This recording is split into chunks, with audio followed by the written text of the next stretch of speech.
¿no? Quien nos estará ayudando con el tema mentalidad del árbitro moderno. Julio es instructor FIBA y también es árbitro FIBA. Participó ahora en el último Mundial de China en el año 2019, ¿no? Julio, darte la bienvenida acá en conjunto con todo el grupo de árbitros de baloncesto de Ecuador, y esperamos que esta noche todos saquen sus dudas, hagan preguntas en cuanto a lo que respecta a toda la charla. Bienvenido, Julio, y espero que te sientas como en casa acá. Buenas noches, ¿me escuchan? ¿Estoy seguro? Okay.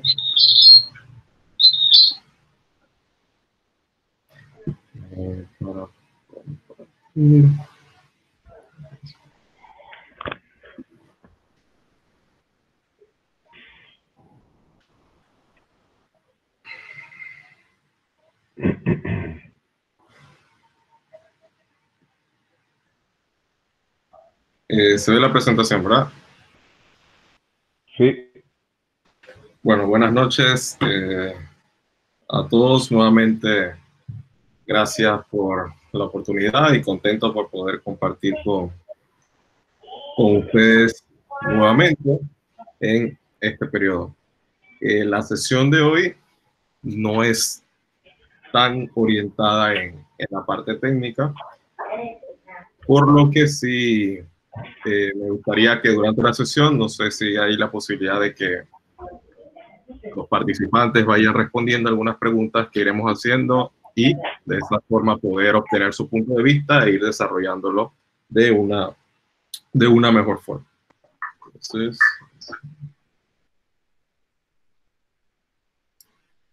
listo. El tema para la sesión de hoy está titulado como mentalidad en función de mi punto de vista en lo que refiere al árbitro de hoy en día y aplica a cualquier tipo de árbitro en cualquier competencia, cualquier nivel y cualquier edad. Entonces, la primera pregunta que le podríamos hacer a una persona para que nos pueda dar un breve o un corto resumen de su llegada al arbitraje. No sé, Otilio, ¿cómo sería? Usted le avisa a cada uno, ¿no? O sea, usted designa a las personas. Ok, listo.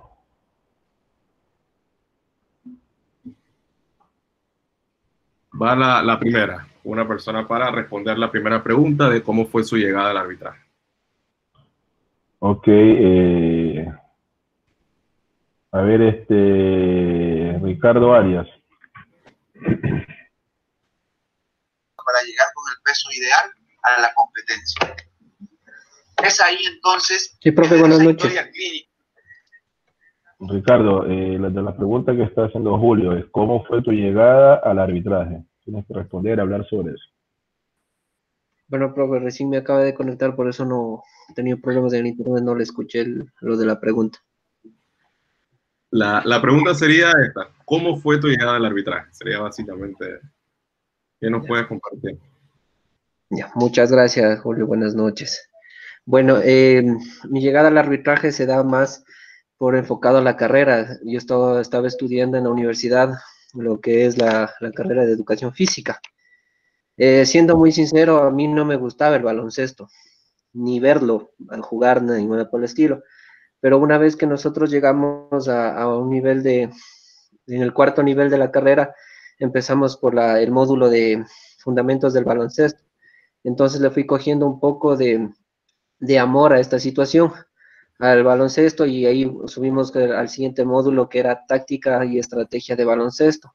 Ahí ya fui inclinándome más por el deporte hasta que llegué al último módulo, que era el arbitraje y reglamentación del baloncesto. Y ahí cuando nosotros cruzamos este módulo, es como que me incliné a la parte reglamentaria, porque antes yo venía estudiando lo que era la reglamentación del arbitraje de fútbol sala. Entonces me gustó un poco más lo que era el arbitraje de baloncesto, y es así como un profesor de la universidad nos inculcó, nos dijo que nos iba a ayudar, y es como yo llegué al arbitraje y obviamente me fui encariñando por la profesión y una vez ya llegando a esto, fuimos conociendo el reglamento, aplicándolo poco a poco y es así como yo llego a la Federación Ecuatoriana de Baloncesto, ya con un poco de conocimiento y sobre todo ya con amor a la profesión. Eso es, Julio. Perfecto, gracias por participar.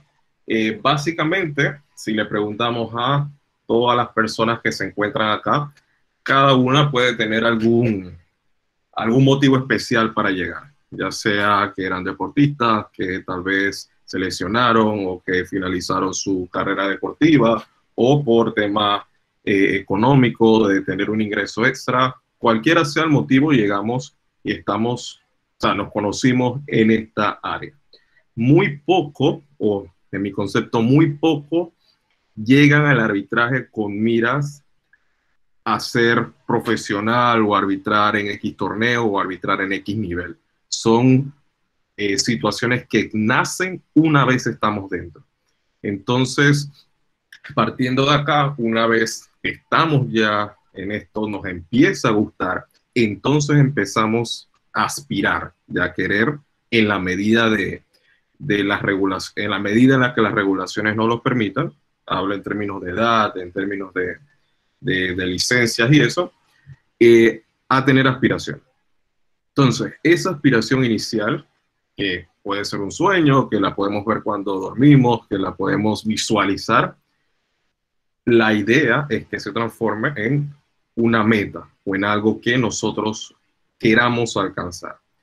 Y para lograr esa meta, lo ideal sería establecer un plan de acción. Entonces, en base a ese plan de acciones y en el contexto de la cuarentena, le vamos a preguntar a otra persona para que participe, porque desde que inició esta situación hemos recibido mucha información, tanto técnica como en la parte de psicología de control del juego, en la parte de ver cómo se juega o estilos de juego de baloncesto, en muchas áreas.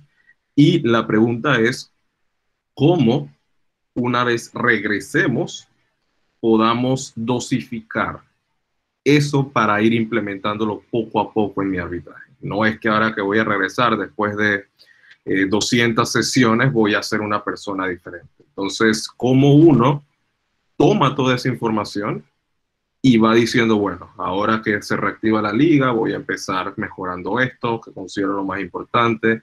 Luego, cuando incorporo eso, agrego esto y esto. Y es ideal que ustedes empiecen a tener desde ya ese calendario, por decirlo así, o ese plan de acciones.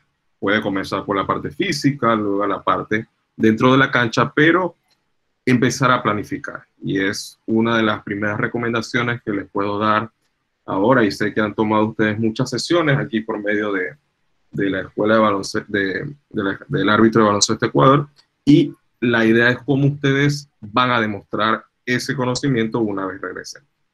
Entonces, no sé, alguien que se pueda dar su opinión en relación a qué es lo primero que trataría de poner en práctica al regresar a la competencia. Por ahí Samantha está.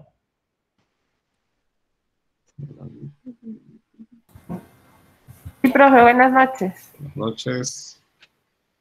¿Cómo les va? Hola, Julio, buenas noches. Hola. Bueno, lo que uno trata siempre de estar en óptimas condiciones, en este caso físicas y también reglamentaria, y pienso que en este tiempo de cuarentena lo hemos venido haciendo de excelente forma, y más ahora que estamos también entrenando y activándonos ya físicamente, no solo individual, sino ya en grupo.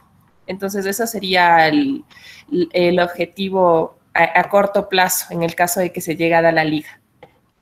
Perfecto, muchas gracias. Entonces, al igual que en la instrucción, se recomienda que al árbitro se le den algunos puntos para poder trabajar. Termina un partido y uno le da su post-game, tal vez no le doy 10 puntos a mejorar, tal vez le doy 3 puntos, 2 puntos, 4 puntos, para que entonces él se pueda concentrar y una vez lo incorpore, ir dándoles más. Entonces, en esa misma línea, al momento de regresar, uno se sienta a ver qué quiero mejorar, qué técnica individual, qué área de la mecánica, y de esa forma ir poco a poco mejorando. No tratar de aplicarlo todo a la vez porque no es, o sea, desde mi punto de vista es muy complicado. Ahora pasando a la siguiente área. En la siguiente área vamos a hablar un poco de la preparación. Una vez llego, tengo ese sueño, empiezo a hacer un plan de acciones para poder llevar a cabo. Y regresando, disculpen, un poco al plan de acciones, por ejemplo, tengo la meta de ser árbitro internacional. Esa sería una meta dependiendo de mi edad. Si tengo 21 años, no sería a corto plazo, sería a largo plazo, 4 años. Entonces, en lugar de solo ver eso en mi cuaderno, empiezo a desglosar cómo llego allá. Si estoy pasadito de peso, entonces a corto plazo bajo, si quiero bajar 10 libras, por ejemplo. Luego quiero ser certificado como árbitro en mi ciudad. Luego quiero mejorar el arbitraje de 3 personas porque no lo practico mucho y cada juego que tenga la oportunidad voy a practicarlo y voy a instruirme fuera de la cancha. Luego quiero ser árbitro nacional. Luego quiero participar en la liga. Luego quiero tener más frecuencia. O sea, tener una línea de acción que tenga como objetivo final la licencia internacional. Y tener ese camino y recordar que ese camino no es recto. Siempre van a haber dificultades, siempre van a haber situaciones y eso es lo que nos hace más fuerte al momento de llegar. Porque el que va derecho y llega sin problemas, los problemas los va a encontrar en un momento que tal vez los hubiera querido encontrar mucho antes. Ahora sí, la preparación. En la segunda pregunta, perdón, la tercera pregunta para alguien que nos comente qué áreas considera fundamentales en la preparación de un árbitro. Ámbar.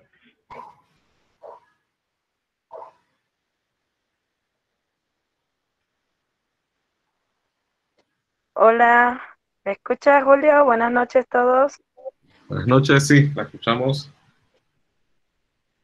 ¿Me repites la pregunta, por favor? ¿Áreas ¿Qué áreas de considera preparación? fundamentales? Sí, en la preparación de un árbitro. Mira, primordialmente ahorita debemos trabajar full lo que es la preparación física para poder entrar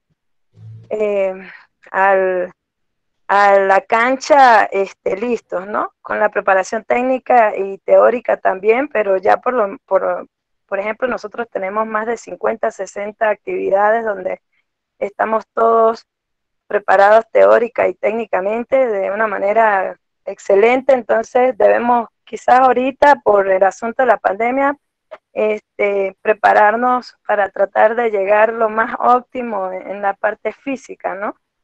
Pienso yo. Uh-huh. Y también un poco la parte psicológica porque de repente tenemos tiempo que no arbitramos, entonces al entrar a la cancha puede hacer que nos sintamos extraños o que nos cueste un poco esa parte de la adaptación, ¿no? Entonces podríamos trabajar esa parte mental. Así es, y hay tal vez un mal refrán que dice que no hay segunda oportunidad para dar una buena primera impresión. Sin embargo, como mencionó Ámbar, en el contexto de este paro prolongado, creo que todos vamos a tener la oportunidad de poder volver a dar una primera impresión. Y la idea es que esa primera impresión sea positiva y buena, si en el pasado no lo llegó a hacer. Entonces, la preparación, yo la divido en 5 áreas. Tal vez no voy a ir muy profundo en cada una, sino un poco superficial. Comenzamos con el tema de los valores que todos estamos conscientes y estamos claros que nuestra posición en la cancha de juzgamiento, por lo que tener valores sólidos es fundamental a la hora de tomar decisiones que no favorezcan ni desfavorezcan a alguna persona o equipo. Luego combino la parte técnica y la parte física en esa preparación que generalmente se obtiene fuera de la cancha.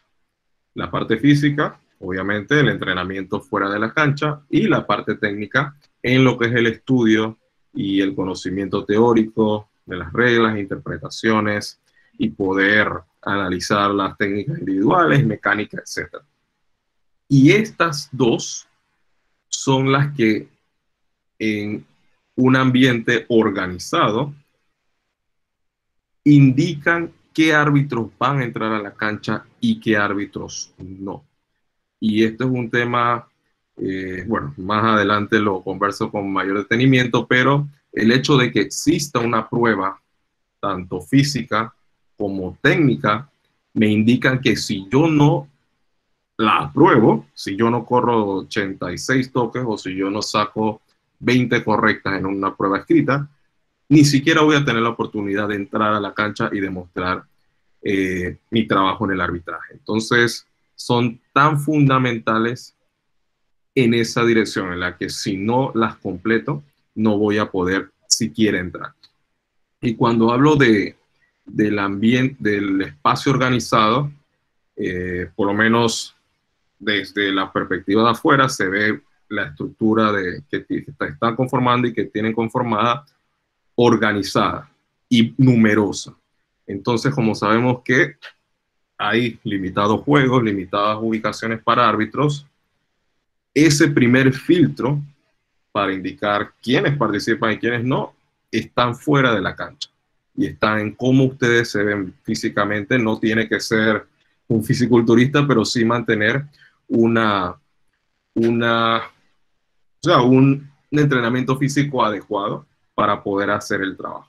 Igual en la parte técnica, no tenemos que sabernos las reglas de la A a la Z, pero sí tenemos que demostrar conocimiento para poder entonces entrar a la cancha.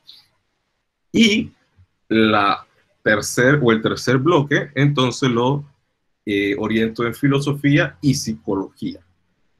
Cuando hablo de filosofía es la aplicación de esa regla en el juego.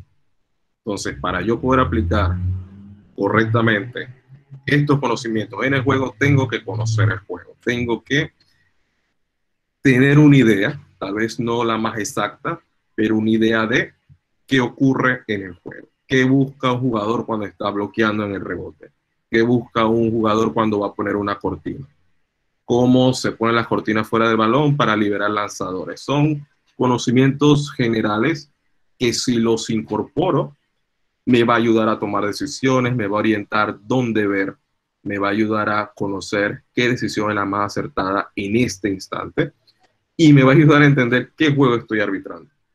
Muchas veces arbitramos un juego de liga, por ejemplo, y el domingo tenemos un juego de maxi baloncesto. Y nosotros vamos y pretendemos que se está jugando baloncesto, el mismo desde la liga, el mismo acá.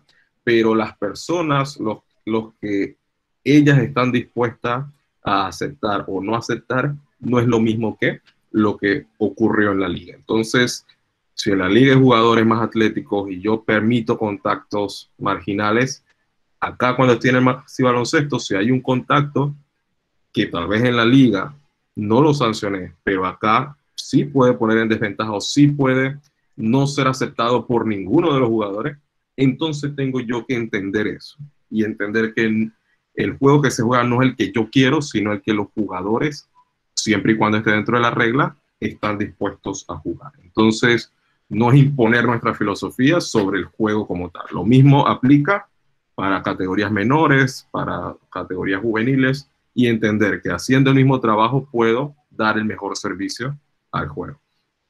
Y por último, la parte de psicología, como mencionó Ámbar, tanto interna, en la medida de mis presiones internas, mis temores, mis frustraciones, cuando cometo un error, todo lo que tengo internamente, y la parte externa, empezando por mis compañeros, que son los más accesibles, y finalizando con los jugadores, entrenadores y en algunos casos la organización, los fanáticos y todo lo que involucra el trabajar con personas. Entonces, estas 5 áreas yo las tengo un tanto marcadas, trataré de ser bastante simple y que cuando uno trata de fortalecer algo, sepa qué está fortaleciendo y saber que todas tienen que tener un nivel mínimo.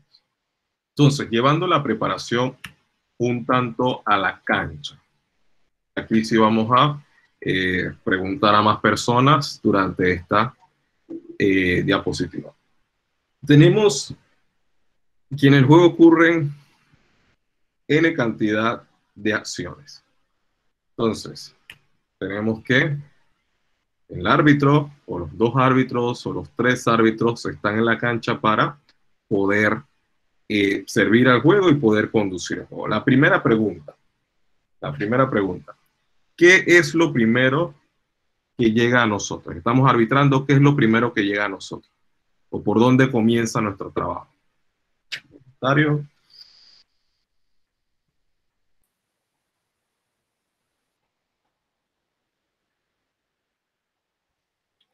Aló. A ver.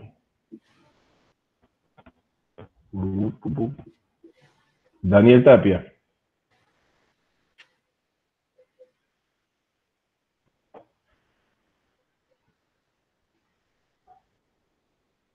Daniel, activa el micrófono.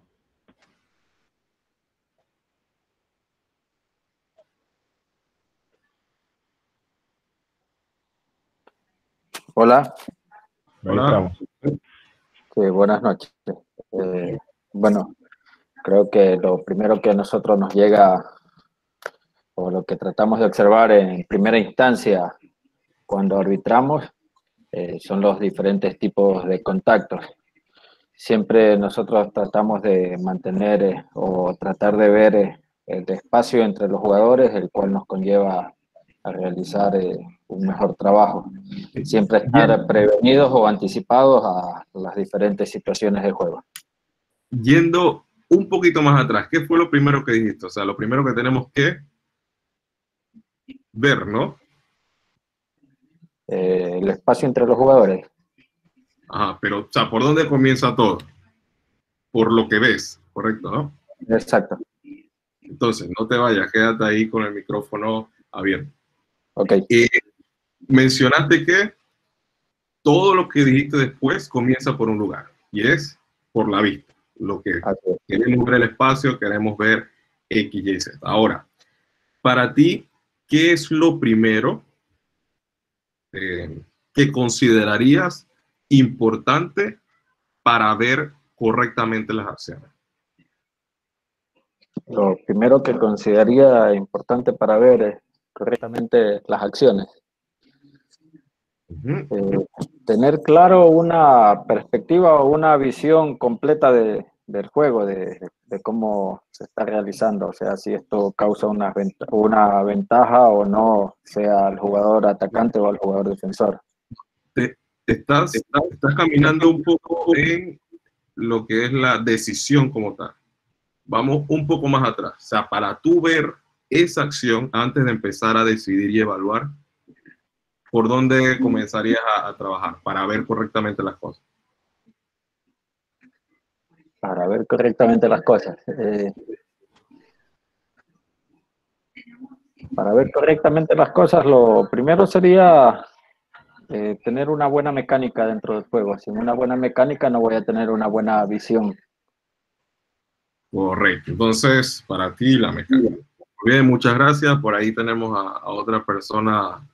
Voy a ir revelando algunas y alguna otra persona que vaya alistándose. Entonces, yo tengo acá capacidad física para llegar a la jugada, como el punto A. Tal vez el orden no es el fundamental, pero sí influye el tema de la capacidad física. Recordemos, y como mencionó Daniel, nuestro trabajo o ese silbato inicia en algo que vemos. Es meramente visual. Entonces, si es visual, tengo que ver correctamente la acción. Y si no llego a la jugada, si no estoy a tiempo para poder ver la acción correctamente, ese resultado final, que es la llamada, puede que en algunos casos sea positivo, pero no va a ser la tendencia. Yendo al segundo punto que mencionó, bueno, Daniel mencionó la mecánica. Ahora, antes de la mecánica va lo individual, técnicas individuales de arbitraje. Muchas veces, bueno, nosotros tuvimos una sesión de técnicas individuales que fue en la primera oportunidad, pero es algo que es el cimiento de nuestro trabajo. No es como que vamos a ver las técnicas individuales, ya las vimos, bueno, vamos y avanzamos y avanzamos y avanzamos. ¿No? Todo recae, o todo tema que trabajemos, siempre recae en las técnicas individuales de arbitraje. Vamos a ver falta antideportiva, estamos viendo los criterios, sí, pero recae en cómo lo puedo sancionar. Y muchas veces que vemos videos de cualquier situación, carga, bloqueo, antideportivo u otro, muchas veces nos enfocamos 100% en la decisión, en si es antideportivo, en si es carga, en si es bloqueo, y cuando ya concordamos en la decisión, avanzamos. Y no le damos esa importancia al ubicarme en los zapatos del árbitro que está en ese video, y no es para juzgar ni para evaluar, sino es para ver el por qué no lo apreció de esa forma, o qué mejoraría en su ubicación, porque lo que está pensando ahí sí no podemos saber, pero qué mejoraría en su ubicación para poder tomar la decisión que ahora viendo el video es mucho más fácil. Y esto ocurre mucho. Ustedes pueden ver videos de su juego y sancionar algo en la cancha, y ahora que están viendo el video dicen, no, pero si esto es claro antideportivo. O sea, la pregunta es, ¿por qué no se sanciona en la cancha? ¿Dónde estaba parado no vi esto? ¿Dónde tenía un ángulo cerrado? Estaba viendo el atacante. Todo recae en lo que son las técnicas individuales de arbitraje. Y todo lo que viene después, todo el control de juego, todos los reclamos y eso, inicia aquí. Si yo empiezo a tomar decisiones acertadas con mayor frecuencia, ese efecto posterior de reclamos, de control, no va a desaparecer, porque es estrategia a veces, pero va a reducirse. Entonces, si voy a atacar algo al principio, tiene que ser las técnicas individuales. Distancia de la jugada, estar estacionado, el ángulo abierto, cuando la jugada se empieza a mover, hacer los ajustes, mantenerme con la misma, arbitrar la defensa y proteger al lanzador. Entonces no vean el tema de las técnicas individuales como un tema más, como el capítulo 2 que ya terminé, que si voy para el 4 ya no pienso en él, sino como el fundamento de todo el resto. Ahora, como mencionó Daniel, llegamos a la mecánica.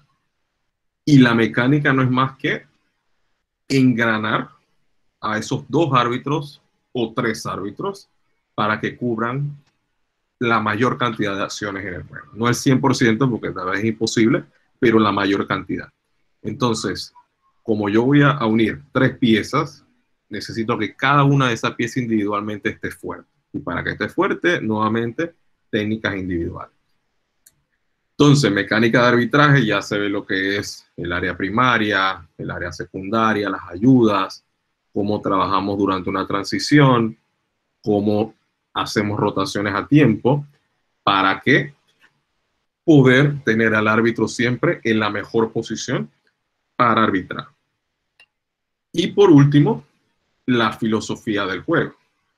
Daniel también nos comentó de anticipar, y yo lo he compartido en varias sesiones, y en la última que tuvimos de scouting es ese anticipar. No anticipamos porque somos adivinos ni porque vemos el futuro. Anticipamos porque con el tiempo y con el estudio vamos viendo y acostumbrándonos a ver cosas, a ver muchas cortinas, a ver muchos lanzamientos. Y cuando ya veo mucho, me permite a mí en un futuro poder moverme a un lugar en el que yo creo que va a ser el mejor para poder ver esa acción que va a ocurrir.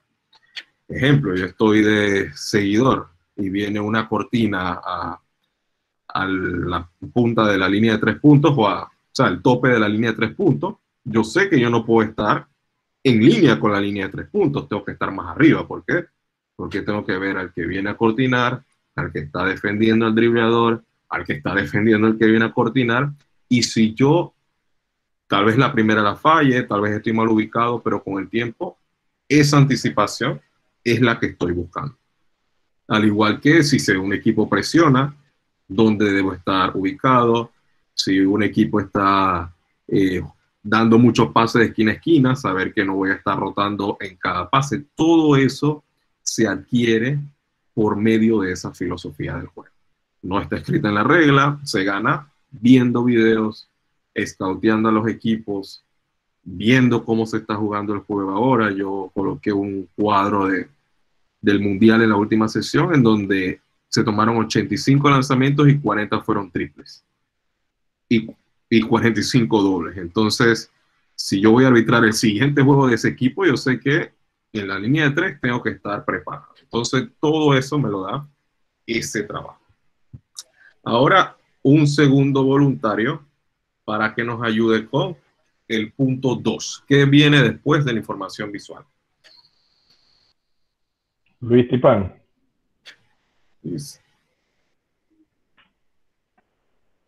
Luis.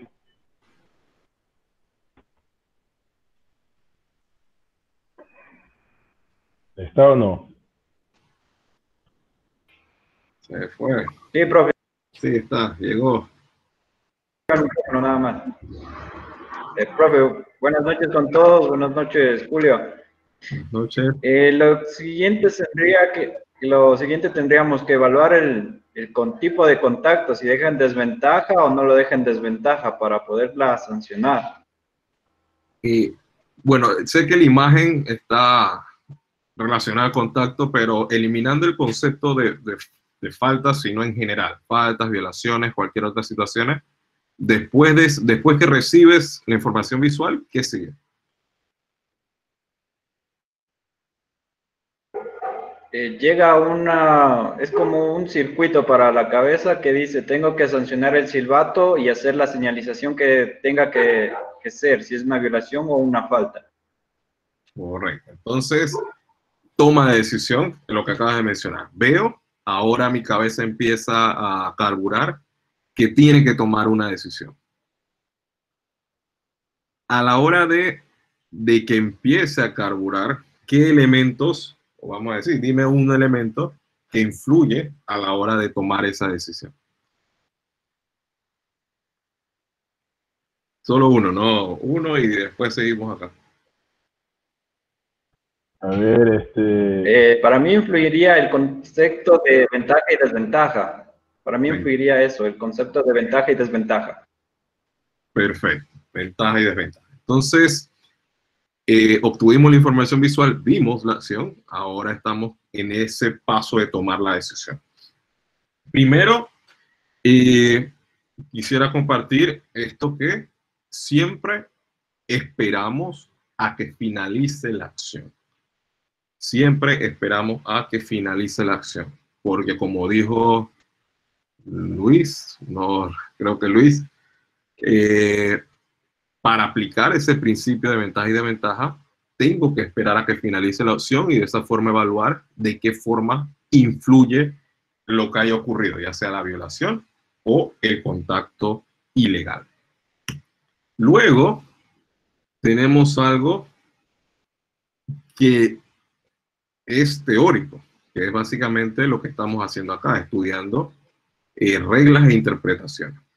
Entonces, si tengo el conocimiento teórico y ocurre algo, el jugador está en la mitad de la cancha y ya cruzó a la pista delantera y luego solamente pone un pie en la pista trasera con el balón, ya hay violación de backcourt, no tiene que regresar los 2 pies y el balón nuevamente. Entonces, ese conocimiento teórico lo da, o sea, ese conocimiento lo da la teoría. La teoría, o tal vez la experiencia de ver otra situación igual, tal vez no lo sabía teóricamente, pero lo vi en un juego y sé que es así y lo aplico ahora. Entonces, esto es importante conocer la teoría, conocer las reglas y casos de interpretaciones. Y para conocer las reglas, y este es un consejo aquí intermedio, hay que leer.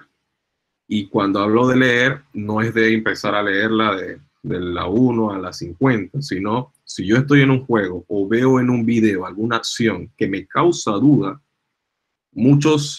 nuestra primera opción es preguntarle a alguien. Y cuando le preguntamos a alguien, perdemos esa oportunidad de familiarizarnos con el libro. Recuerden que ahora en la regla está el acceso de todo. Solamente hay que confirmar que es la última versión. Como está el acceso de todo, veo un video, tengo una duda, el árbitro marcó backcourt, voy a leer, busco la regla de backcourt y veo. Si tengo dudas o si no encuentro lo que estoy buscando, entonces pregunto, pero ya como segundo paso. Siempre dense esa oportunidad de buscar la regla y de esa forma poco a poco va a ir yendo y eso es lo que le va a dar cada vez ese conocimiento teórico. Seguido, filosofía del juego. Ya acá hablamos de integridad, sentido común, consistencia, ventajas de ventaja, control versus fluidez. Y ya este punto es un poco más orientado a lo que es la experiencia. El conocimiento teórico, todos podemos estudiar y obtener conocimiento, pero a esa aplicación sí viene dado con la experiencia. Y esto no quiere decir que la experiencia solo se pueda adquirir tomando decisiones. Obviamente es la más importante, pero también viendo qué decisiones toman mis compañeros, cómo les resultan, cómo enfrentan situaciones. De esa forma también se adquiere experiencia. Visualización. Visualización. He visto acciones en el pasado que me permiten tomar una decisión ahorita en el presente, con más rapidez o con mayor facilidad. Entonces eso es lo que hacemos. Creamos una memoria y esta acción es antideportivo criterio 3. 3 juegos después te pasa lo mismo. Es más fácil volver a tomar la decisión. Ahora, un siguiente participante para que nos diga, después de tomar esa decisión, qué es lo que prosigue. Ok, ¿alguien que desee dar participar? Sin miedo, ¿eh? Están por aquí. ¿Alguien que desee participar?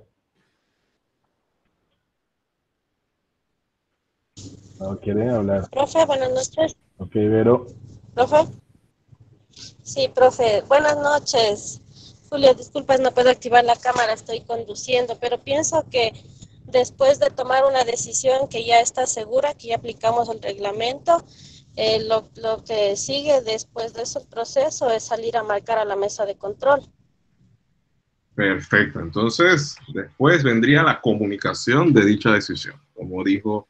Comunicación, ajá. Esa comunicación, muchas gracias, uso de la voz, señales, reportar a la mesa. Sin embargo, en la medida que uno quiere hacerse fuerte en presencia, y cuando se dice fuerte en presencia no es físicamente, no es de altura, no es de porte, es de presencia. Es de que cuando suena el silbato, ¿qué pasó? El árbitro, y ahora se recomienda en FIBA, comunicar la decisión en el punto de donde se hizo la llamada. ¿Cómo? Suena el silbato, boto el silbato y comunico de forma rápida, clara y alta, que todo el mundo me entienda. Fue una falta que golpeando, azul golpeando, 2 tiros libres. Tal vez sí puedo decir el número, si hay 2 jugadores defendiendo y quiero identificar allí mismo quién la cometió. 5 azul golpeando, 2 tiros libres. O situación de carga y bloqueo, blanco, carga, balón para acá. En el punto donde se tomó la decisión. Así es que acompañamos ese único silbato y eso nos va a ayudar a eliminar el pi, pi, pi, pi, pi. Solo un silbato, sale el silbato de la boca y comunica. Y eso va a generar poco a poco esa presencia. Y ya luego, lo que conocemos de ir a la mesa y reportar la situación. Por último, control de reacciones de jugadores y entrenadores, obviamente después que se toma la decisión, listo para reaccionar o controlar esas reacciones de los jugadores y entrenadores.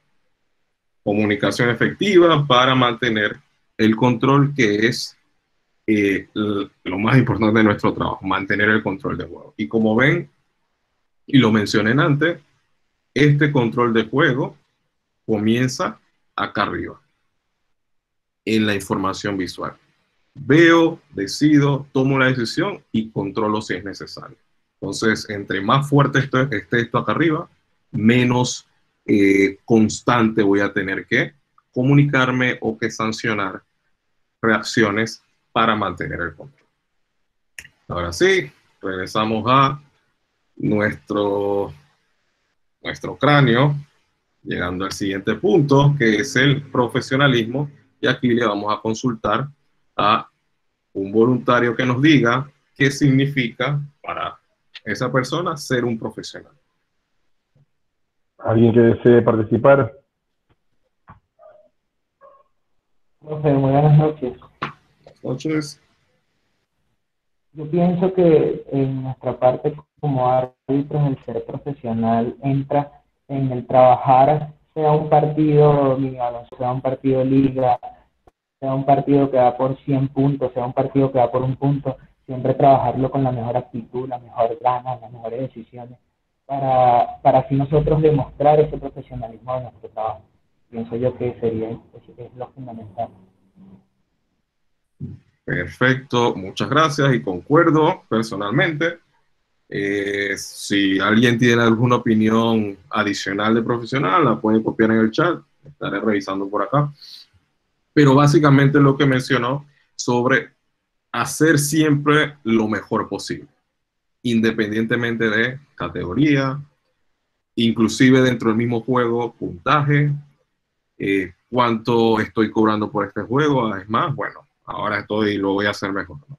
Hacer siempre lo mejor posible. Y es algo que se dice, pero tal vez no es, o sea, no voy a decir que no es fácil, pero de que muchas veces no le hallamos el por qué o para qué.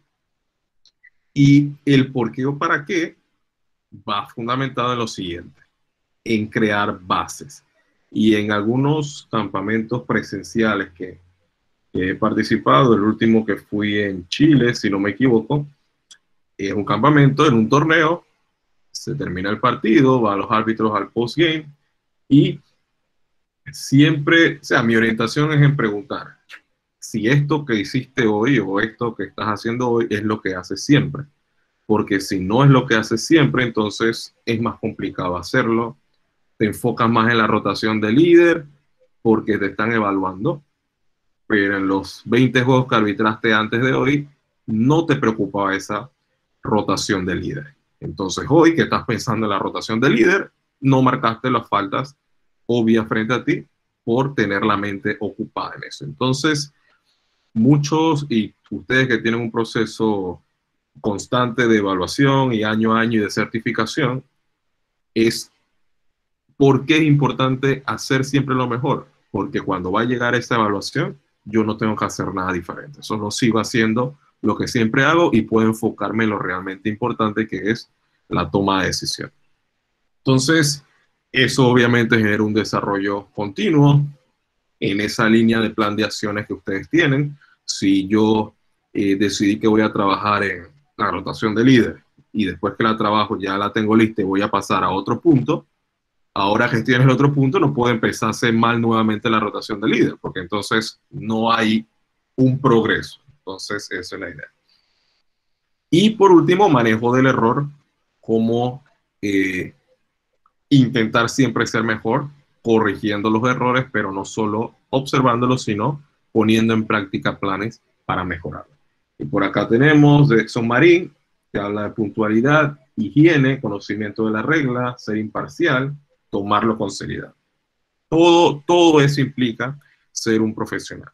Y aquí, el carnet o una licencia o un certificado de árbitro nacional no es lo que me convierte en profesional.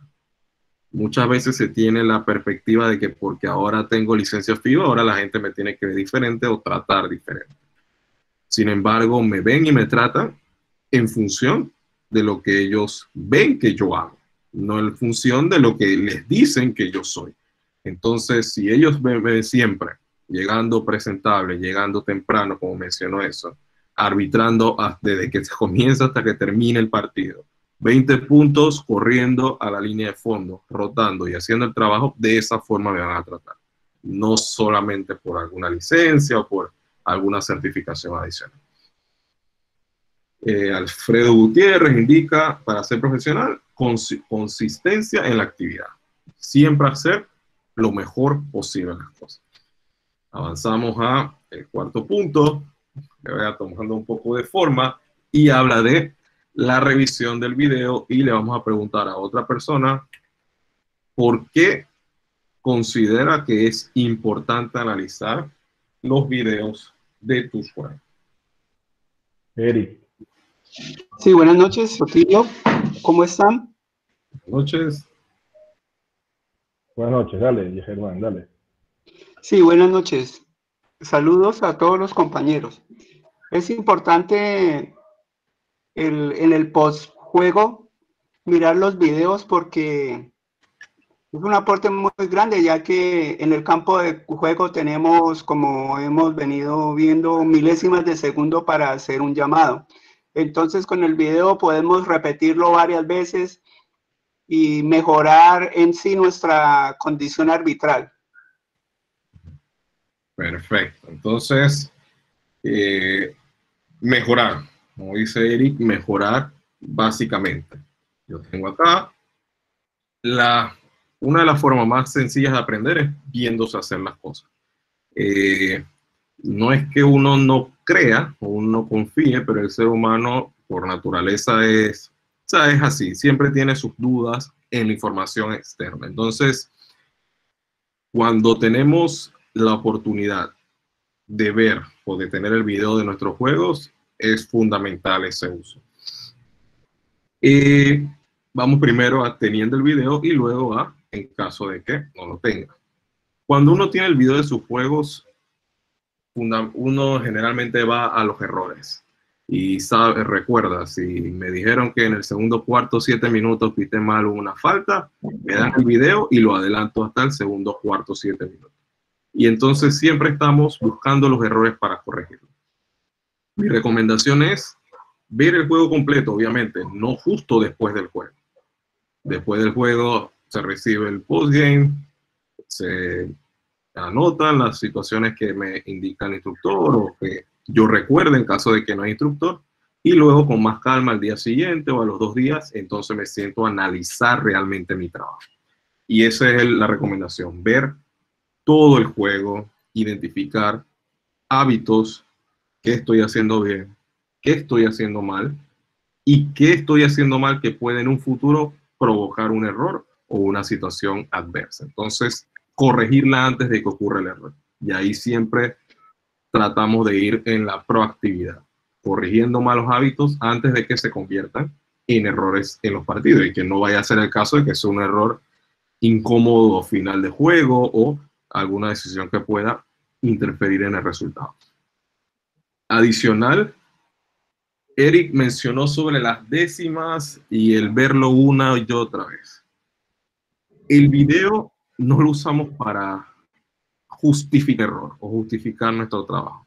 Y lo digo por experiencia propia. Muchas veces uno toma decisiones, no quiere cambiar el punto de vista, no acepta la información de afuera y trata de ver el video 1000 veces esperando que el video en algún momento o en la 1001 me diga que estoy correcto. Entonces tenemos que tener cuidado con eso. Y esto va más en situaciones que no son tanto de reglas, sino más bien de apreciación, un goaltending, un carga bloqueo, y esas situaciones en las que uno toma una decisión y trata de ver muy, muy, muy lento para poder justificar la llamada. Pero si todo el mundo, el instructor, mis compañeros me están diciendo que big picture, a gran escala para el juego, no era la mejor llamada, aceptarlo y y tener esa confianza de poder saber que me lo están diciendo para mi mejora y no para que yo cometa un error en el futuro. Por último, si no tenemos tal vez esa herramienta a la mano, porque es posible, entonces tenemos los comentarios de los instructores y empezamos a orientar o a trabajar esas áreas, siempre con la finalidad de que en el próximo juego no tengan que decirme que corrija lo mismo. Tal vez en el siguiente sí, pero en el tercero ya es tanto responsabilidad de uno. Y en el momento que se tenga por lo menos un partido, mejorar, o sea, hacer todo lo que acabo de decir con respecto a dicho video. Vamos ahora al quinto punto, que está titulado Familia, y le vamos a pedir a una persona adicional que nos comente cómo es su relación interpersonal con otros árbitros. Cuando digo interpersonal, olvidando lo que es el arbitraje. ¿Alguien que nos pueda ayudar? Yasmín.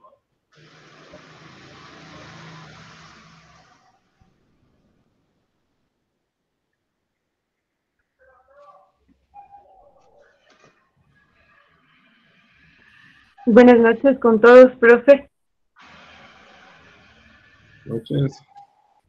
Ya, repíteme por si la pregunta, estaba con un poquito de bulla y no escuché muy bien. La pregunta sería, ¿cuál es su relación interpersonal con otros árbitros? O sea, sacando o poniendo de lado el arbitraje, ¿cómo se lleva interpersonalmente? Que es, la relación interpersonal es muy importante, llegar a no solo ser un equipo dentro de la cancha, sino también en llegar a tener una amistad fuera de ella, pues el trabajo se hace mucho más fácil para todos y pues obviamente vas conociéndoles más cómo son, cómo es su autoestima, cómo se manejan ellos en su vida, en qué fallan, y también ellos se conocen tus falencias y te pueden ayudar, y eso puede ser como que un apoyo y un impulso el momento de demostrar un trabajo en equipo, más como tipo familiar, y amigos y compañeros en la cancha. Bueno, perfecto. Gracias. Gracias. Voy a tocar dos puntos en ambos extremos. Primero, sinergia. Sinergia sabemos que es cómo juntos podemos hacer algo mejor o mayor que la suma de lo que haríamos individualmente. Y eso va desde la parte de afuera, la organización, cómo se pueden ayudar, si hacen, este es el grupo mayor, pero si hacen otros grupos más pequeños de estudios específicos, uno va a estudiar el backcourt, el otro caminar, yo estudio 3 segundos y nos reunimos y cada uno aporta. ¿De qué forma podemos crecer como equipo? Siguiendo vivencias en equipo, sé que la mayoría, tanto jóvenes como adultos, y la pregunta era en esa línea, se llevan bien, tal vez no todos con todos, porque o sea, en todas somos seres humanos y va a llegar a un momento donde una persona tal vez no congeniemos, pero eso lo vamos a hablar ahorita en lo que es el trabajo de la cancha.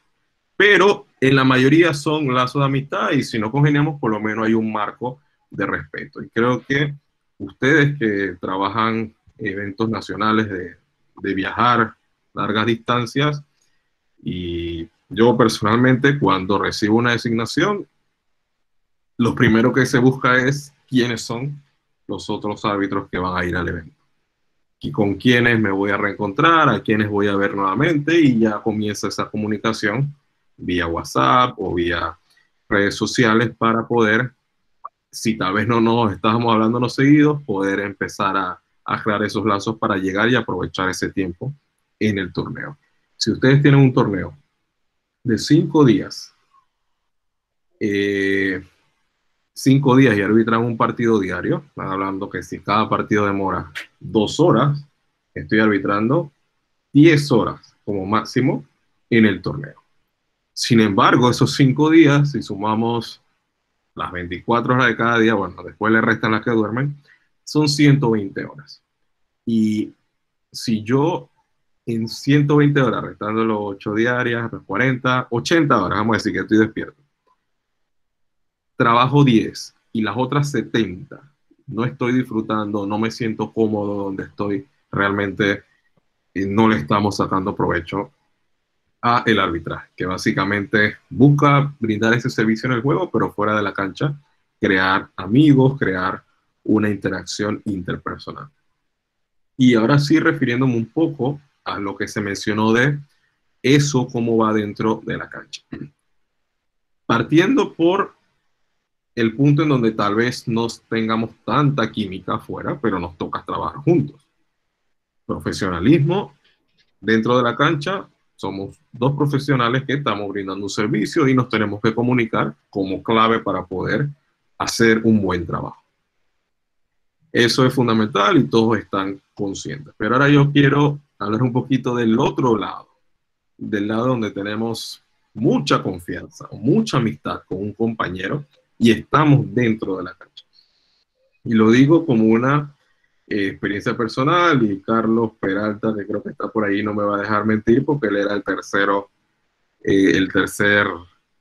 miembro de dicho equipo.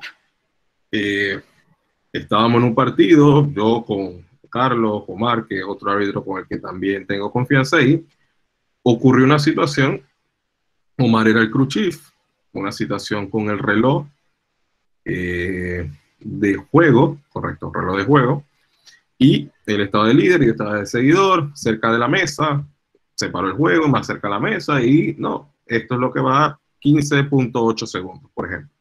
Luego Omar se acercó y insistió en revisar el monitor para confirmar que ese fuera el tiempo. Entonces se revisó, se corrigió, era 15.8, y yo personalmente, y lo comparto acá de confianza, me sentí un poco incómodo en la medida en la que si me preguntas y yo te estoy diciendo que son 15.8 y tenemos confianza y somos amigos y nos llevamos bien, porque se insiste en ir al monitor. Y ahí es donde realmente entendí que tanto esa no química como la de mucha química puede traer problemas en algún momento en el partido, porque nos salimos de ese profesionalismo porque ahora sí tenemos confianza y no identificamos, tal vez en mi caso, él se mantuvo, pero no identificamos cuándo las decisiones que se toman son decisiones como árbitros profesionales en un partido y no como amigos que están arbitrando un partido. Entonces eso es algo que le quería compartir, que inclusive con personas de mucha confianza hay que mantenerse el profesionalismo, hay que identificar esas comunicaciones y decisiones que se toman y no tomarlo personal, no pensar que él que cree una decisión diferente, entonces es algo personal conmigo, porque no hace ningún sentido en esto, o en este trabajo, o en esta perspectiva que le queremos dar. Ahora sí, creo que completamos lo que fue la imagen y vamos a dejar un espacio para que puedan hacer preguntas, comentarios, dudas o cualquier punto que quieran conversar.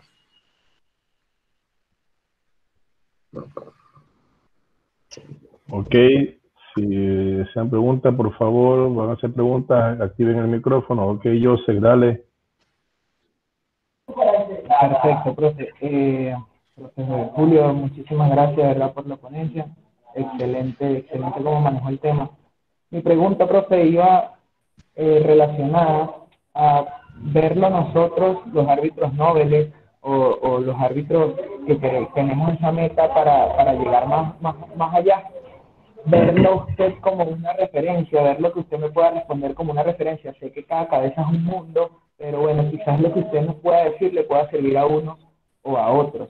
Mi pregunta es, ¿cómo fue esa mentalidad de que tuvo usted como árbitro hace, háblenos un poco primero de hace 17 años y que fue que comenzó a arbitrar, cuando comenzó a arbitrar hace 16, 17 años, me corrijo usted si me equivoco, y luego cómo fue esa mentalidad ya después de, ya han pasado creo que 11 años de que usted es árbitro FIBA, entonces cómo fue ya esa mentalidad al principio y luego que fue árbitro FIBA para llegar al nivel que hoy por hoy tiene usted?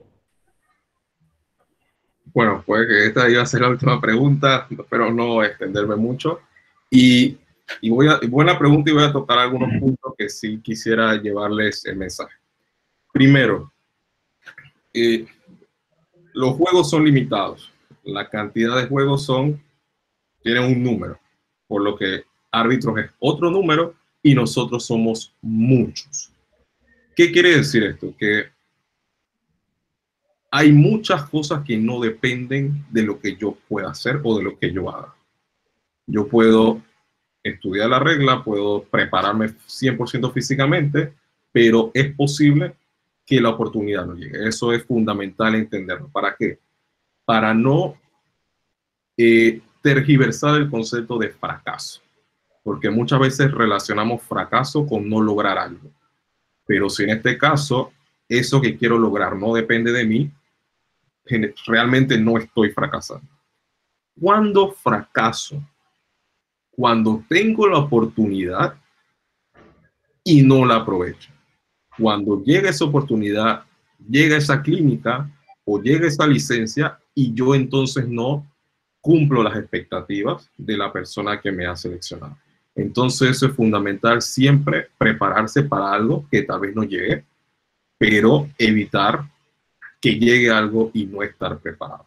Quería comenzar por ese punto porque inclusive ahora que FIBA puso el tema de los cupos, eso, o sea, marca un antes y un después.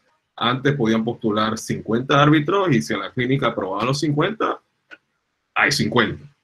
Ya después la participación en los torneos se hizo complicada. Por eso ahora se regresó a lo primero y no vamos a aprobar 50, vamos a aprobar X cantidad. Entonces allí sí va orientado a lo primero que dije en saber reconocer eso, pero siempre prepararse. Ahora, personalmente, y repito, tal vez estar en una posición que no era la más organizada me permitió caminar en una línea más rápida. ¿Por qué? Porque no había una agrupación, no había selección. Yo fui porque era el único. Después que fui, empecé a ir a torneos porque era el único de Panamá. Tenía que ir por lo menos con la delegación.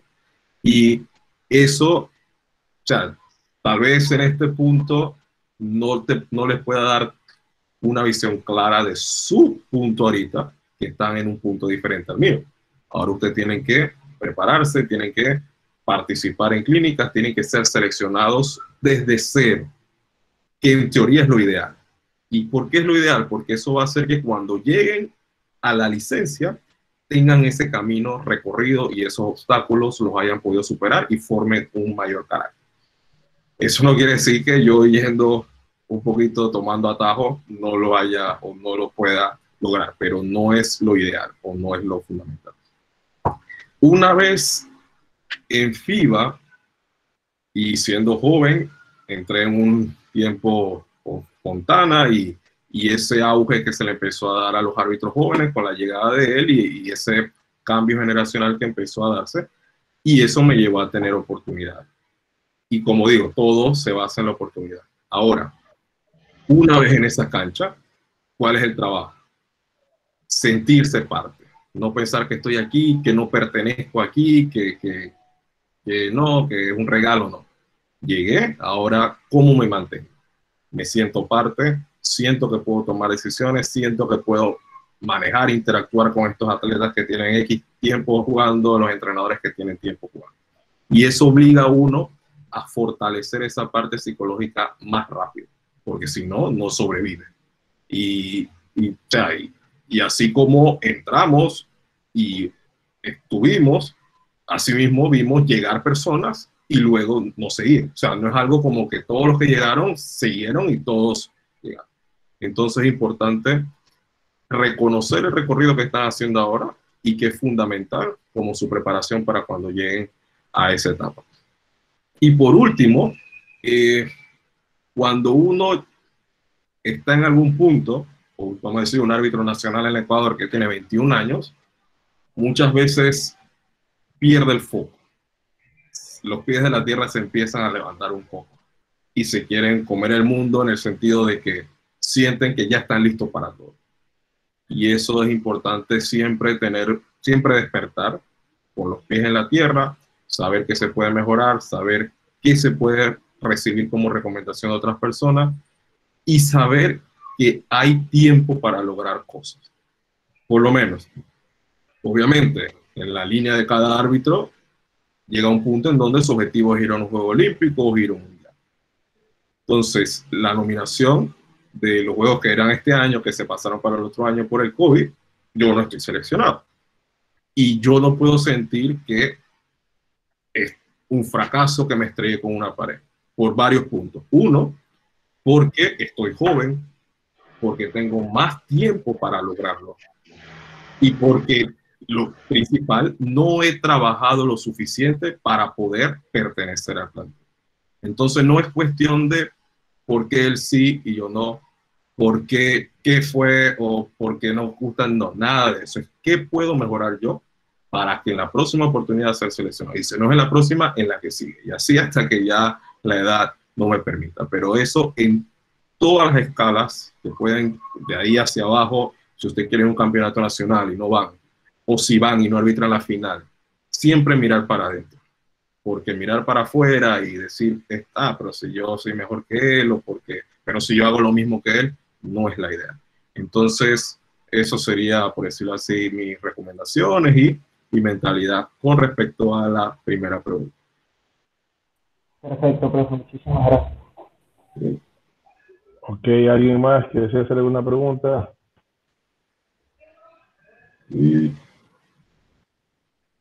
Vamos.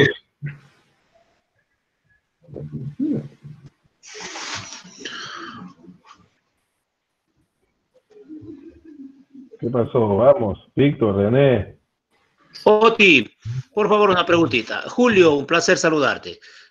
Cuando tú hablabas de sinergia, amistad con los compañeros de trabajo, ¿hasta qué punto podemos permitir o llevarnos muy bien para que el juego, lo que te había pasado a ti, en qué medida podemos dar esa amistad para cumplir con el profesionalismo que necesitamos? El ser amigos 100% fuera de la cancha, o sea, es ¿cómo le digo? O sea, no tiene nada de malo. No tiene nada de malo ser 100% amigo de un árbitro. El tema es cuando vamos a la cancha y consideramos que esa confianza que tenemos fuera de la cancha la traemos acá adentro en una forma equivocada. Y en la forma equivocada que podría resaltar es en esa forma de cuando no estamos de acuerdo en algo, tomarlo de forma personal. Y esa no es la idea. Si no estamos de acuerdo en algo, identificar que somos dos profesionales y que en este momento alguien es el crew chief, alguien es el árbitro 1 y alguien es el árbitro 2. Y por regla, si hay alguna discrepancia, el crew chief toma la decisión, pero no que yo como árbitro 1 lo vea o me sienta incómodo tomando personal de que, no, que es algo que yo tengo la razón, pero es mi amigo y ¿por qué si es mi amigo no me apoyó? Por decirlo de esa forma. Entonces, identificar y reconocer eso.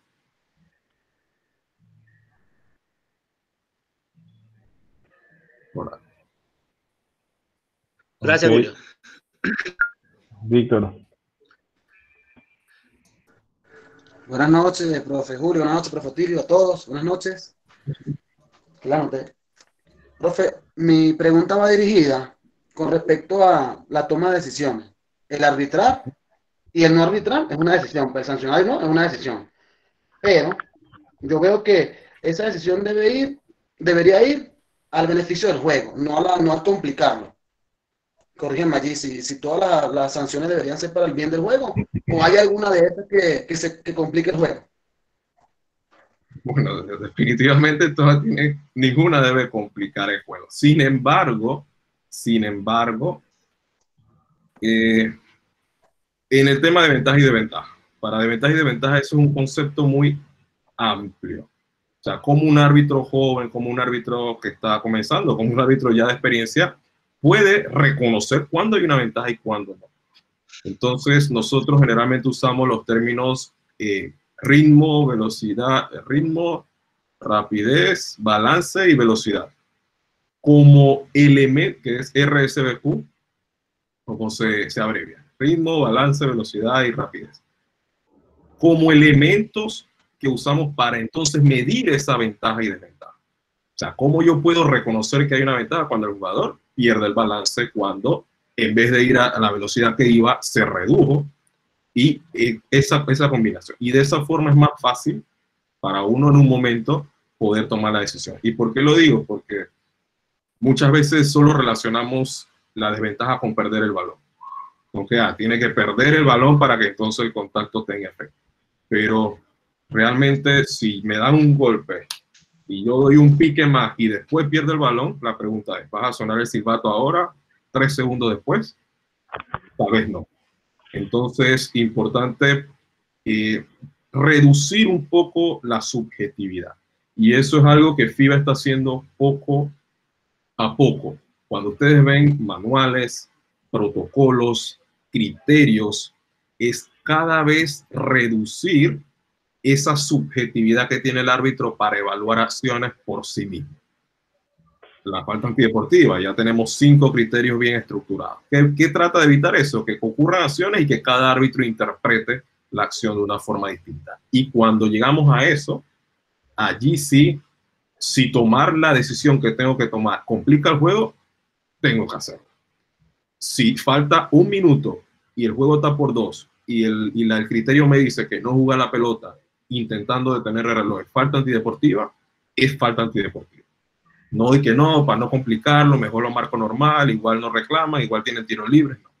Porque entonces estoy tomando decisiones personales y si aspiro a un nivel mayor, allí es donde se ve realmente el carácter. Si tengo el carácter en este momento para tomar la decisión que FIBA me indica que deba tomar.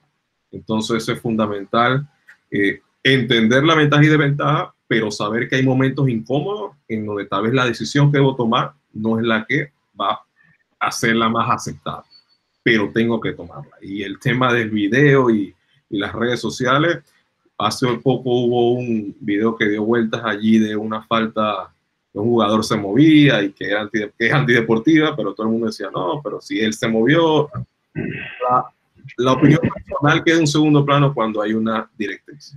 Y eso hay veces que va a incomodar y hay que estar listo para eso. Gracias, profe. Muy amable. Ok, Ricardo.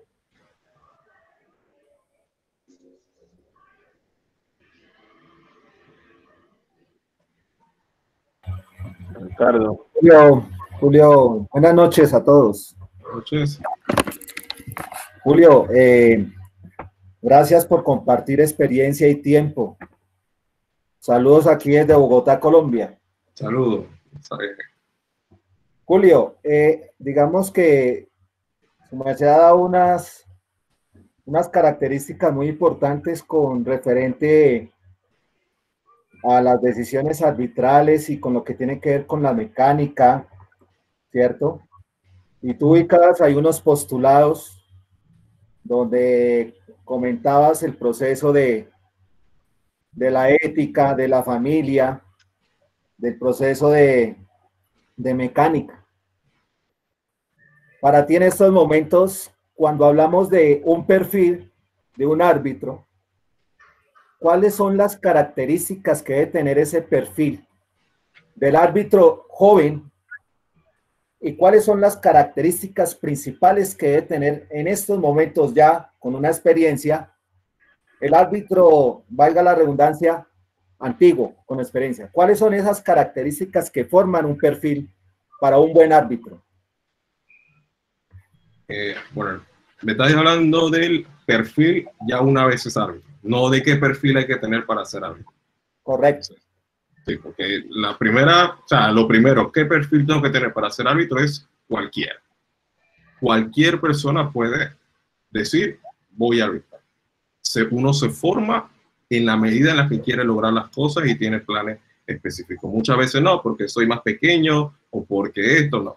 Yo puedo ir y puedo entonces formarme adentro. Una vez estoy, bueno, el perfil creo que que lo orienté en esa preparación, pero la parte física. Y ahora hablando un poquito, ese perfil y ese cumplimiento puede ser un punto de selección, un punto de depuración. Y cuando hablamos de depuración es en camino al alto nivel. Para el alto nivel se va cada vez reduciendo la cantidad de personas y esto influye mucho en quiénes se van quedando y quiénes van siguiendo. Entonces la parte física, no solo para pasar la prueba, sino para estar bien físicamente, poder correr los 40 minutos, poder hacer todo lo que el juego demanda. La toma de decisiones, y como digo, antes de controlar el juego, tengo que tomar las decisiones. Entonces, si vemos un árbitro que toma frecuentemente decisiones equivocadas o que aplica mal las reglas, los procedimientos, entonces ya se escapa de ese perfil. Luego vamos a la parte de conocimiento del juego, y es cuando marca situaciones que la gente entiende. Y por lo menos hace unos años tuve en un torneo que pusieron el ejemplo. Hay un jugador tiene el balón, pierde el balón se va para la esquina, me empieza a disputar con otro jugador y un árbitro suena el silbato y marca 3 segundos. Entonces, la regla le dice que el equipo tiene el control del balón porque el oponente no lo ha tomado. Están en pista delantera. Y un compañero de él estaba 3-4 segundos en el área restrictiva. Se sumamos todo eso en una violación de 3 segundos. Pero solo en la cabeza de ese árbitro. Entonces, esto es lo que hablamos con entendimiento del juego y qué es lo que la gente espera y entiende que está pasando. Y por último, cuando digo por último, no es lo menos importante, pero es ya el control. Muchas veces hay un factor común en los juegos con problemas. Y tal vez hay 3 juegos con problemas esta semana y en los 3 juegos, los 3 tuvo el mismo árbitro. Entonces, cuando ya se empieza a relacionar una persona con problemas de control, también se escapa de ese perfil. Y el tema de la actitud, para finalizar con esto, no ser prepotente, no ser arrogante, saber que se puede ejercer autoridad con respeto, con cortesía, porque llega un punto en donde, aún siendo el mejor, la misma gente no nos quiere. Entonces, no hay que llegar a ese punto en donde no puedo, siento que estoy haciendo algo bien, pero todos, los 2 equipos, los 2 entrenadores, nadie quiere que yo participe por cómo soy, no por lo que hago. Entonces ahí podría concluir con el perfil. Muchas gracias, Julio. Muy amable. Gracias.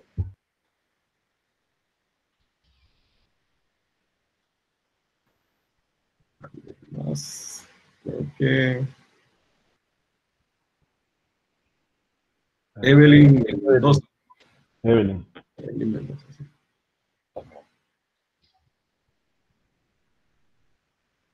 Evelyn.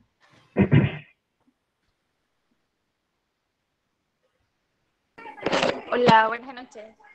Noches. Se sabe que siempre en la vida todos tenemos metas, ¿verdad? Pero siempre también se presentan obstáculos. Entonces, a lo largo de tu carrera en lo personal, ¿qué haces tú para poder sobrellevar eso? ¿O qué hiciste para sobrellevar los errores y poder salir adelante? Bueno, hay obstáculos y situaciones que uno no controla. Ya mencioné que con esas es muy difícil. En mi caso, en el 2013 la Federación de Panamá fue suspendida y ese año tuve todo el año acá en casa sin poder participar por ese obstáculo externo. Allí no hay mucho que hacer.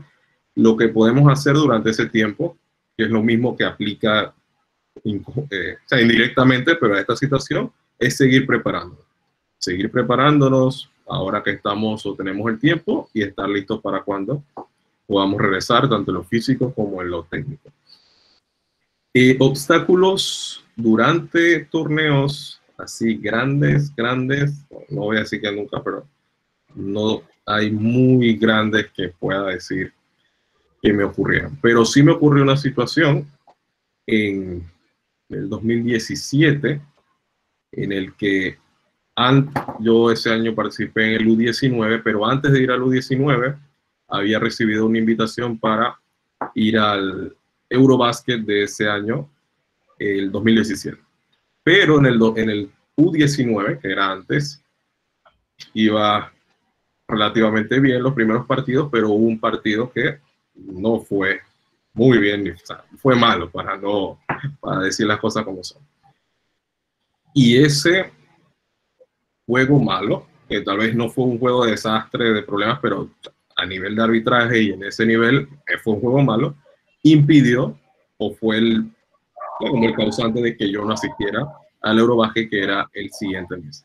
Y eso obviamente, cuando te da una noticia, esa alegría, como ahora la procesas y entiendes de que yo causé esto, y poder entonces seguir o tal vez esperar otra oportunidad y hacerlo, estar preparado. Entonces, básicamente ese fue uno. Participé en la Copa América acá y siempre con esa tristeza inicial de debía haber estado allá si hubiera hecho esto bien. Entonces, en esa línea, repito, seguir trabajando, hacer lo mejor posible lo que tengo frente a mí y esperar una nueva oportunidad. Por acá.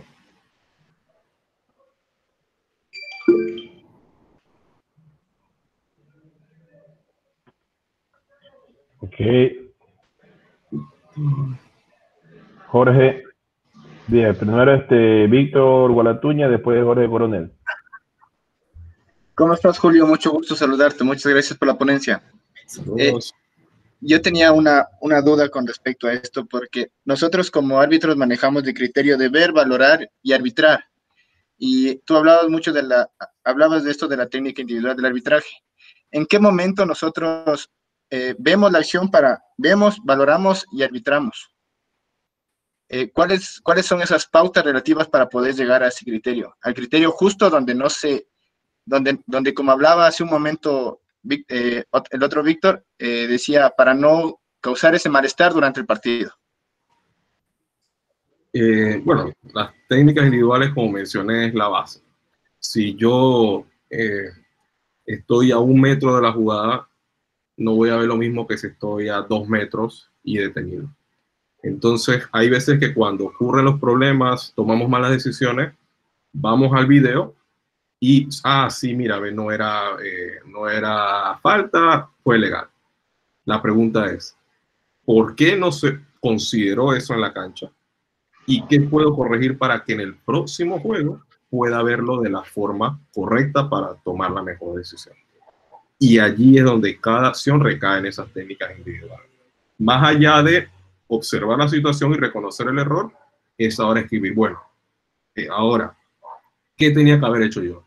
He estado parado acá, mirar al jugador aquí, y entonces si hubiera hecho eso, vería lo que estoy viendo ahora en el video, y como yo sé, hubiera tomado la decisión que sé. Entonces, eso es lo que yo recomendaría buscar en ese video. Y repito, no es cuestión de sencilla, la cuestión es sentarse y tomarse el tiempo para poder hacerlo. Y cuando venga otro juego, verificar si funcionó. Verificar si estoy en una mejor posición, si estoy tomando mejores decisiones. Y si no funcionó, entonces busco otro método. Pero siempre el círculo tiene que cerrar. Se detecta el error, decido cómo corregirlo y verifico si eso que hice funcionó. Si no, regreso al principio. Entonces sería básicamente eso sobre las técnicas individuales, principalmente posición, ángulo, distancia, estacionado y esas que se mencionaron. Muchísimas gracias, Julio. Nada, a la orden.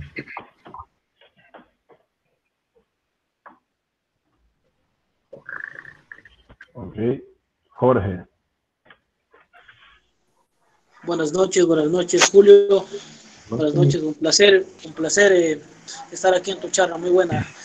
Bien, mi pregunta va más relacionada a lo que es el compañerismo y el profesionalismo.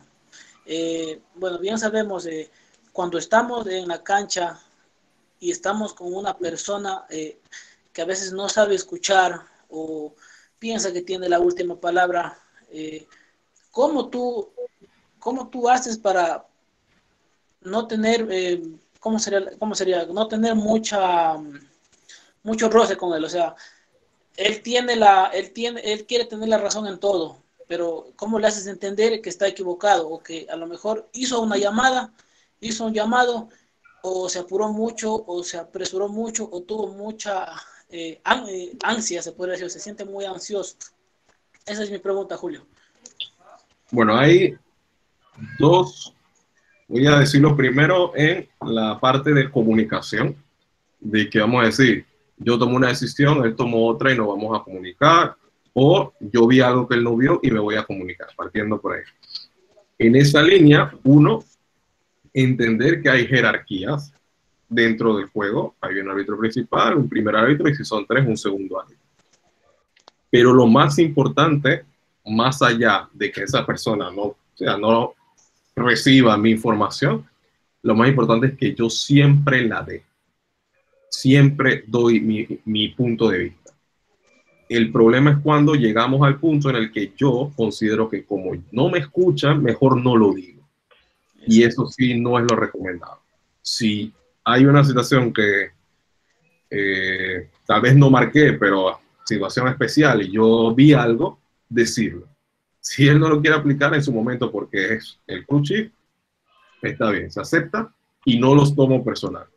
Es decisión de él, la regla lo faculta, pero yo doy mi opinión. Y cuando se va a la charla post partido, es importante que se tenga la confianza de decir, no, mi opinión fue esta. Porque muchas veces llegamos a la charla post partido, en el caso de que haya ocurrido algo mal, algún error, el instructor le pregunta y después te van a preguntar a ti, ¿y tú qué le dijiste? No, yo no le dije nada. O él va a decir, no, él no me dijo nada. Y tal vez no le dijiste nada porque le has dicho muchas cosas antes y no lo ha escuchado, pero lo importante es que no nos cansemos de dar nuestra opinión. Entonces, eso es importante. Y lo otro que mencionabas de si está ansioso, si no,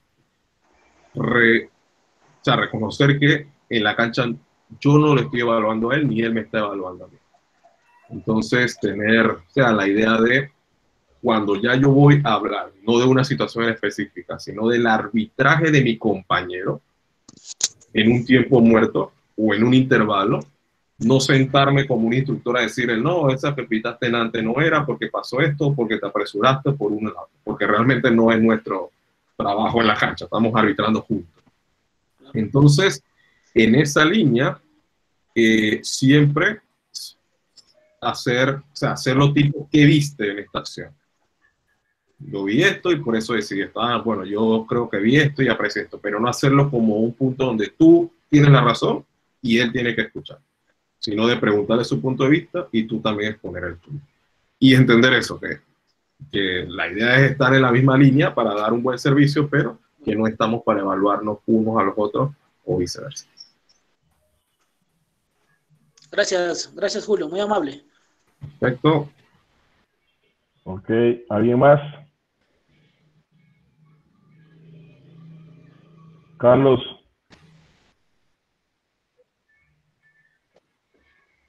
Carlos se perdió. Está dormido. Allá son las 10:30, está durmiendo. Está dormido.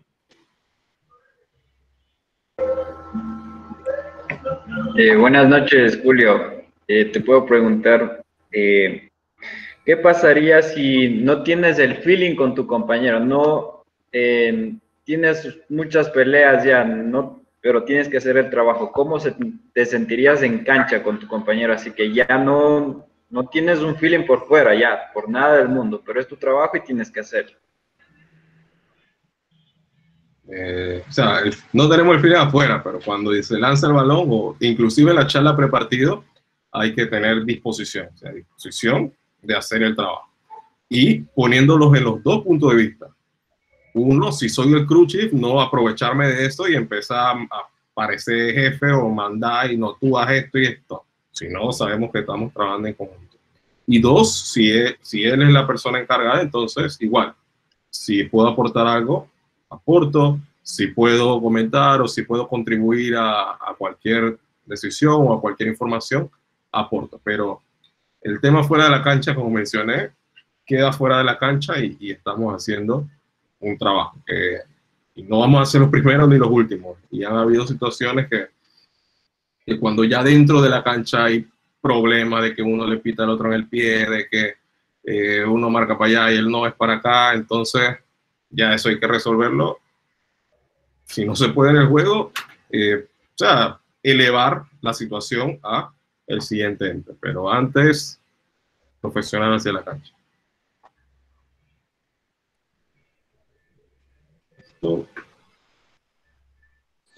Julito, ¿cómo está Rey 24? Rey 24 está cuidado intensivo. Me tienen cuidado intensivo. Ah, está bueno, está bueno. Lo importante es que trabajes. Ahora en tiempo de pandemia no te pueden hacer correr. En trabajar la mente.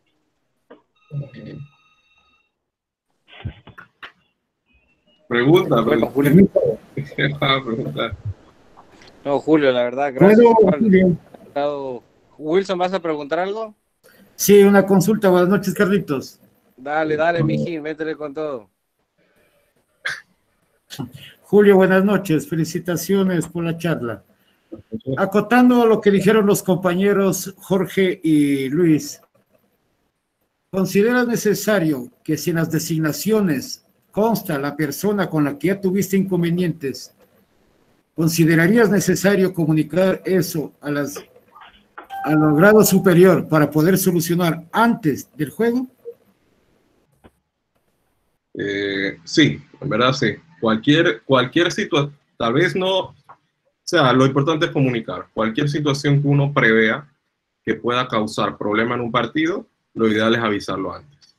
Todos los torneos nos indican, es mejor antes que después de que ocurra algo, entonces no, porque entonces sí es lo ideal. Lo ideal es que no lleguemos a ese extremo, de que podamos en partidos anteriores poder ser profesionales dentro de la cancha y brindar un buen servicio. Pero en el caso de que uno sienta que ya han pasado situaciones, sí dejarlo saber. Muchas gracias. Sí. Muy listo. Julito. Ahora sí, dígame. No, la verdad que gracias igual, que he estado siempre dispuesto para trabajar acá con Ecuador, con el grupo de árbitros de Ecuador y con toda la gente que se está conectando en este tiempo de pandemia. Agradecerte de verdad todo el tiempo que he estado dedicando y el trabajo. Y bueno, que les mandes un mensaje a todos los árbitros jóvenes que quieren empezar a la edad de 11 años y ya tienen el sueño de ser árbitros. No, la verdad, a esos árbitros que están comenzando y mucho más al arbitraje femenino, que se están dando cuenta que se está impulsando cada vez más. Y bueno, dar una invitación para esas personas que tienen miedo al momento de arbitrar y que se vayan soltando poco a poco. Gracias, Julio, y cuídate. Muchas gracias. Sí, un exhortar.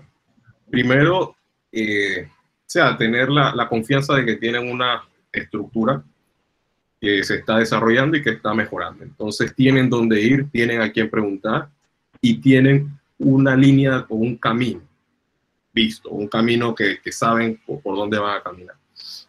Luego que toman la decisión, o los que tienen poco tiempo, meses, un año, o tal vez con esto ya menos de un año, empezar a hacer su plan de acción. Y eso en cualquier carrera es fundamental. No querer partir de FIBA o partir del Mundial, o no. Tomar eso y ponerlo allí, pero empezar a escribir qué voy a hacer para llegar allá. Y cuando voy cumpliendo algo, le pongo un gancho. Cumplo otra cosa, le pongo un gancho. Y de esa forma pueden medir un avance real. No solo arbitrar, escuchar crítica. Hoy me dijeron, mecánica, tengo que tener un lugar donde escriba, me dijeron esto y lo tengo que trabajar. Me dijeron esto, lo tengo que trabajar. Así lo voy a trabajar y luego me voy a verificar si está funcionando. Pero eso es lo que les recomiendo. Los juegos van a venir, no por dependencia de ustedes. Los van a asignar, los van a enviar a torneos de X categoría, pero ustedes sí tienen que tener esa línea. ¿Y por qué es importante ese plan? Porque les permite planificarse.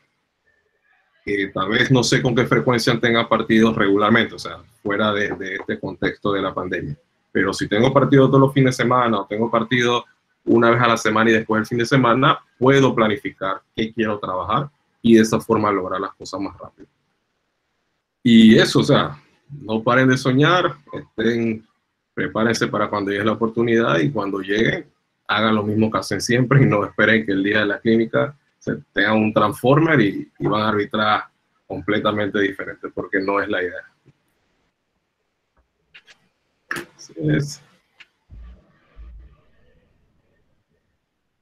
Ok, bien.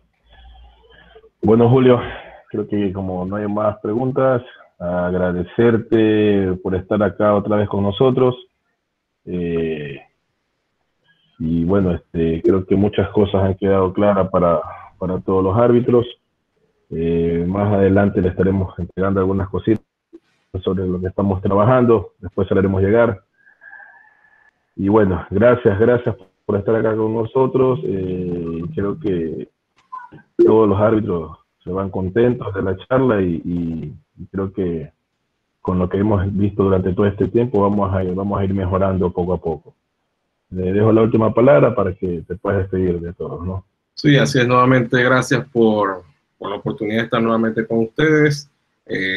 Felicitar y exhortar a que sigan trabajando en la organización de la agrupación y todo lo que están, saben que, o sea, las redes y todo, estamos todos conectados para poder responder cualquier pregunta, pero siempre les voy a preguntar, ¿ya la buscaste la regla? Si me dicen que no, primero baja la regla y después entonces les respondo, que sería el mensaje final. Muchas gracias y esperamos vernos en un futuro. Ok, gracias a todas las personas. Por favor, el grupo que le toca trabajar se conectan en 10 minutos.